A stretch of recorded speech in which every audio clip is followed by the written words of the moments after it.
Hello guys. So this video is supposed to give you a brief introduction to Descartes' ontological argument for the existence of God.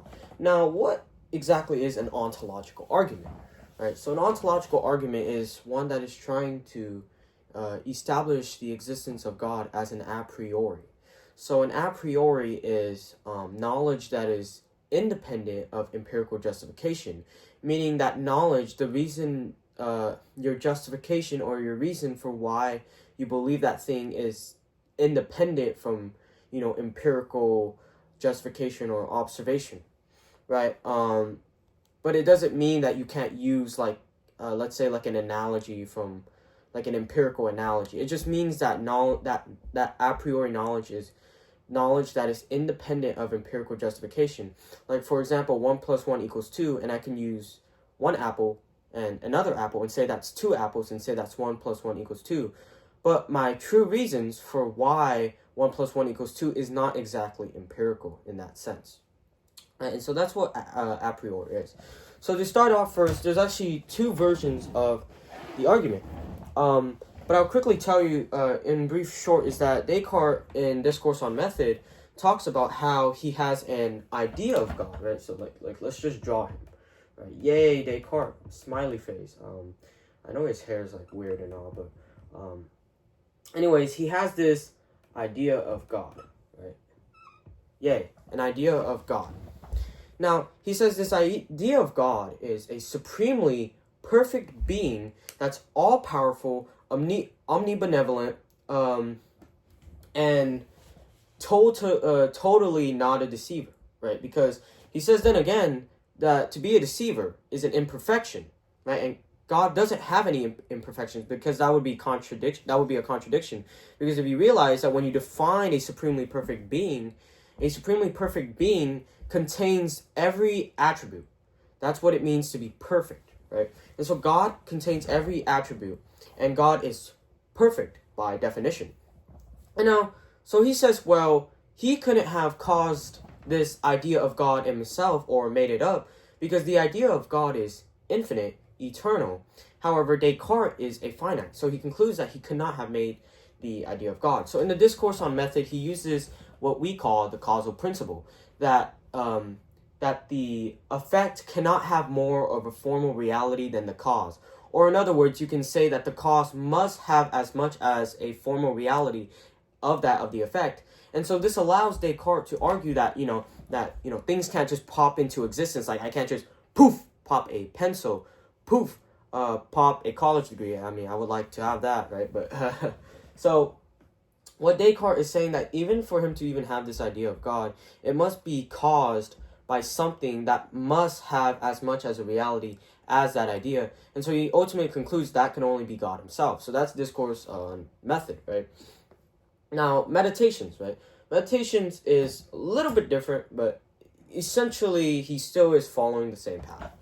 So there is two versions of the argument in the meditations. Let me just quickly get it. So version 1 is that whatever I clearly and distinctly perceive to be contained in the idea of something is true of that thing. 2, I clearly and distinctly perceive that necessary existence is contained in the idea of God, therefore God exists. The second version is that I have an idea of a supremely perfect being, which of that, a being having all perfections. 2, necessary existence is a perfection. 3, therefore a supremely perfect being exists. Okay, now, really simply, we need to understand that Descartes' criteria for truth, or epistemic criteria, if you want to call it, is that whatever he clearly and distinctly perceives is necessarily true and cannot be doubted. So he clearly and distinctly perceives the idea of God, that God is infinite, that God is eternal, that God is all good. And he says, well, let's examine the idea of God. When we think of the idea of God, we think of his nature as eternal. He's perfect, right? And to be perfect is to contain every attribute. And he says, well, existence is also a perfection, right? And so, by that very nature, God must have existence, right?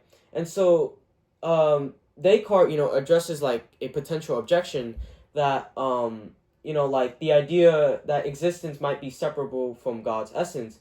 And so, just as the essence of a triangle, can be thought of without considering whether it physically exists, however, Descartes argues that this analogy cannot hold, because just as it is impossible, to think of a triangle without the property that the sum of its angles equal two right angles, it's just as, impossible to think of a supremely perfect being without existence, right? And you can't do that, right? And he says it's contradictory to think of God as a perfect being, right? A being that possesses all perfections or attributes, which, contains also, by definition, contains existence, right?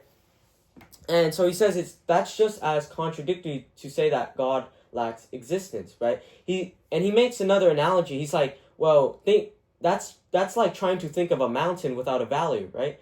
And so for Descartes, the essence of a supremely perfect being must include existence, because existence is a perfection, and a perfect thing cannot lack any perfection at all, right? So just like a triangle is, the sum of its two right angles, by that very definition of God, or by the nature or essence of God, God necessarily exists. And so you might object, well, what if my unicorn, like if I conceive of a unicorn, and I think of a unicorn, and a unicorn contains the idea of existence? And Descartes would answer, no, because the idea of a unicorn doesn't have existence inherent into it. So a lot of people tend to strawman Descartes, right? I guess it could be due to the simplicity of the argument, right? But the argument is very kind of strict in a sense that when we consider the idea of God, a perfect being that contains all attributes, right? Because remember that Descartes believes in actus purus, that God is pure actuality, God is pure existence. There is no potential in God. So there's no such thing as, God potentially not existing, because God is existence, right? And he says that existence is contained in the very idea of God itself. It's so necessary. It's so distinct from regular ideas like that of a unicorn, like that of let's say, a dragon, right? These things don't have any, they don't have the idea of existence inherent into it, right? And so Descartes distinguishes that and says we have to be careful when we're talking about God and of creatures, right?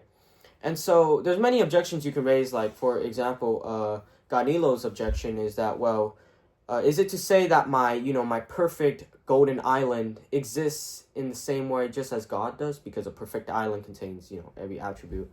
And then you can bring in Immanuel Kant's objection, well, existence doesn't add anything. Existence is not a predicate, it's not a property, because a property adds something or defines something, right?